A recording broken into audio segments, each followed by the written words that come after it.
असतो ना, सिंह आणि म्हातारे याची गोष्ट सांगणार आहे. एकदम एक छोटीशी झोपडी असते, त्याच्यात म्हातारे आणि त्याच्या मुलगा राहत असतात. त्यांचं काम होतं माती वाहून घेऊन जाणं. तर मग त्याच्यासाठी ते गाढव बोलवतात, पण गाढववाला काही येत नाही. मग रात्र होते, अंधार होऊन जातो. मग म्हातारी म्हणते छोटे मला जाऊन बघायला लागेल. पण तिथे एक सिंह लपून बसलेला असतो. तो दोन्ही धडकाई फोडतो. तर म्हातारी आजी म्हणते चलो कर. तर मग ते त्याला गजब समजते ना. तर मग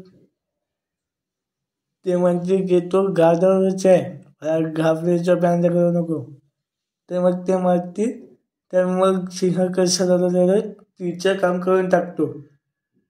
मग तो असा ठरवतो की ना तर माणसांचं काही ना या गावात यायचं आणि ना त्यांचं बोलणं ऐकायचं, असं बोलून तो घाबरून तिथून पळूनच जातो जंगलात. तेव्हा अशा प्रकारे सिंहालाच अड्डर घालते. अशी होती सिंह आणि म्हातारी आजी.